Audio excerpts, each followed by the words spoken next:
2 spoon போதும்.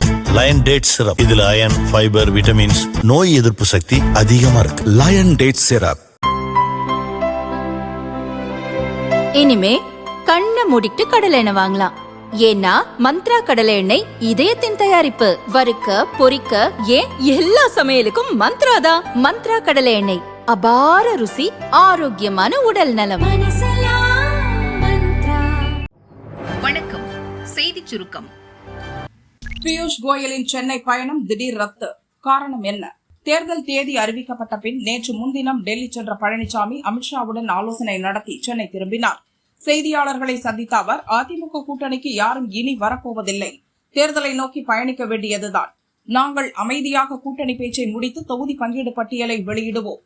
4 நாட்களில் எல்லாம் இறுதி செய்யப்படும் என நேற்று அறிவித்தார். தொகுதி பங்கீடு பேச்சுவார்த்தை இன்று தொடங்க இருப்பதாகவும், தமிழகத்துக்கான பாரதிய ஜனதா தேர்தல் பொறுப்பாளர் பியூஷ் கோயல் இன்று சென்னை வருகிறார் என்றும் கூறப்பட்டது. முதலில் அதிமுக, தமிழக பாரதிய ஜனதா நிர்வாகிகளுடன் ஆலோசனை, அதன்பின் பாமக, அமமுக, தமாக உட்பட பிற கூட்டணி கட்சிகளுடன் பேச்சு நடப்பதாக தெரிவிக்கப்பட்டிருந்தது. இந்த சூழலில் திடீரென பியூஷ் கோயலின் பயணம் ஒத்திவைக்கப்பட்டுள்ளது. டெல்லி சென்றுள்ள அமமுக பொதுச் செயலாளர் டிடிவி தினகரன் நேற்றிரவே அமித்ஷாவை சந்திக்க இருப்பதாக கூறப்பட்டது. ஆனால் நேரம் ஒதுக்கப்படாததால் இன்று சந்திக்கிறார். பாமக தலைவர் அன்புமணியும் அமித்ஷாவை சந்திக்க காத்திருக்கிறார். இருவரும் அமித்ஷாவை சந்தித்த பின் பியூஷ் கோயல் சென்னை வந்து தொகுதி பங்கீடு பேச்சுவார்த்தை தொடங்கும் என எதிர்பார்க்கப்படுகிறது. 100% சூரியனில் நிற்க மாட்டோம். திமுகவை கதறவிடும் கமல் கட்சி. 2 முறையும் தோல்வி. கூட்டணி என்னாகும்? திமுக மற்றும் கமலின் மக்கள் நீதி மய்யம் கட்சிகளிடையே தொகுதி பங்கீடு வைப்பதில் தொடர்ந்து சிக்கல் நிலவுகிறது. 2 முறை நடந்த பேச்சுவார்த்தையும் தோல்வியில் முடிந்துவிட்டது. சீட் நம்பரை விட சின்னத்தில்தான் சிக்கல் நிலவுகிறது. உதயசூரியன் சின்னத்தில்தான் போட்டியிட வேண்டுமென்று கமல் கட்சியை திமுக கடுமையாக நிர்பந்தம் செய்கிறது. இதுதான் சிக்கலுக்கு காரணம். இது தொடர்பாக முடிவெடுக்க நேற்று நிர்வாகிகளின் அவசர கூட்டத்தை கமல் கூட்டி ஆலோசனை நடத்தினார். அப்போது கட்சியின் டார்ச் லைட் சின்னத்தில்தான் போட்டியிட வேண்டுமென்று நிர்வாகிகள் ஒரே குரலில் ஒலித்தனர். இதை திமுக ஏற்குமா என்பதுதான் அடுத்த கேள்வி. இதற்கிடையே இது தொடர்பாக மக்கள் நீதி மய்யம் கட்சியின் துணைத் தலைவர் மௌரியா செய்தியாளர்களிடம் பேசினார். அவர் கூறியது, திமுகவுடன் நடந்த பேச்சில் எந்த முன்னேற்றமும் இல்லை. இப்போதைக்கு வேறு எதையும் சொல்ல முடியாது. இப்போதைக்கு சின்னம்தான் பிரச்சினை. திமுக தங்கள் சின்னத்தில்தான் போட்டியிட வேண்டும் என்று சொல்கிறது. அதை நாங்கள் நிராகரித்து விட்டோம்.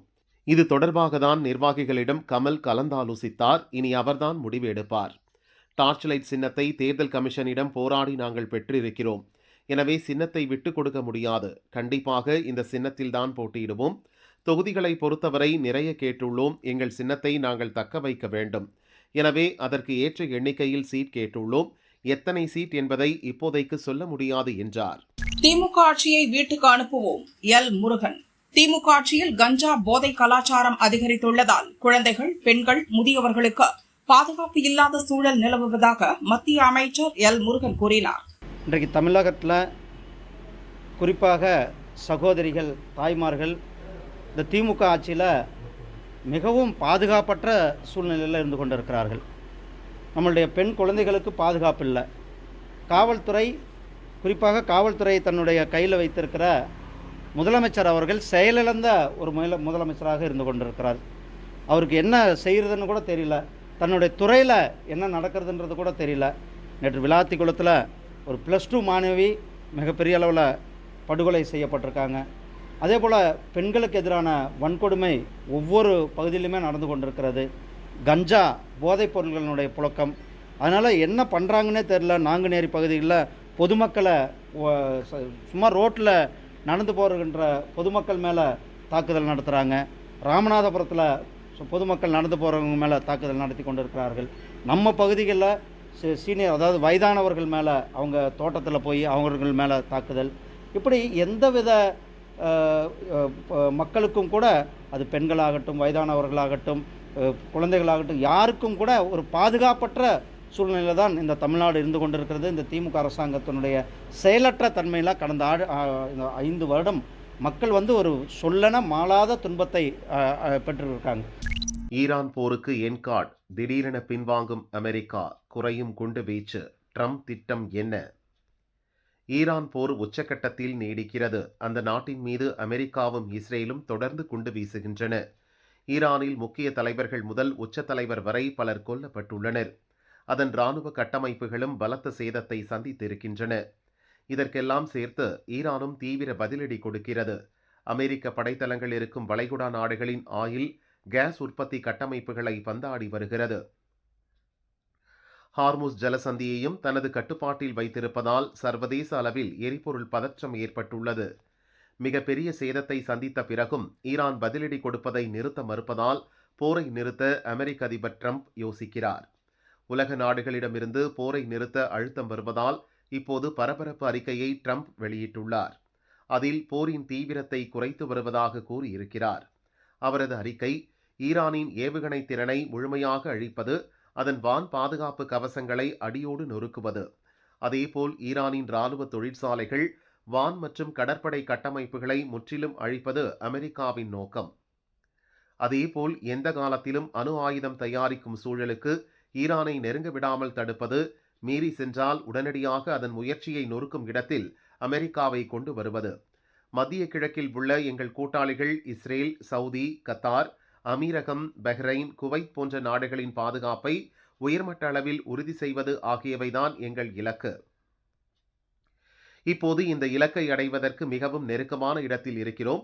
எனவே ஈரான் மீது தாக்குதல் நடத்துவதை படிப்படியாக குறைத்து வருகிறோம் என்று ட்ரம்ப் கூறியுள்ளார். அதேபோல் முக்கியத்துவம் வாய்ந்த ஹார்முஸ் ஜலசந்தியை பயன்படுத்தும் நாடுகள் கண்டிப்பாக அதை கண்கொத்தி பாம்பாக பாதுகாக்க வேண்டும். நாங்கள் அந்த ஜலசந்தியை பயன்படுத்துவது இல்லை. இங்கு ஈரான் மீண்டும் மிரட்டினால் அதை தடுக்க வேண்டியது சம்பந்தப்பட்டவர்கள் வேலை. எங்களிடம் உதவி கேட்டால் நிச்சயம் நாங்கள் வருவோம். ஆனால் அப்படி ஒரு சூழல் இனி நேராது. நாங்கள் ஈரானின் இராணுவ பலத்தை அழித்து விட்டோம் என்று ட்ரம்ப் கூறியுள்ளார். தங்கம் ஒரே நாளில் சவரனுக்கு 2640 ரூபாய் குறைவு. மேற்காசியா போர் எதிரொலியால் சர்வதேச முதலீட்டாளர்கள் தங்கத்தில் முதலீடு செய்வதை குறைத்துள்ளனர். இது தவிர கச்சா எண்ணெய் விலை உயர்வு, டாலரில் முதலீடு போன்ற காரணங்களால் தங்கம் விலை தொடர்ந்து சரிந்து வருகிறது.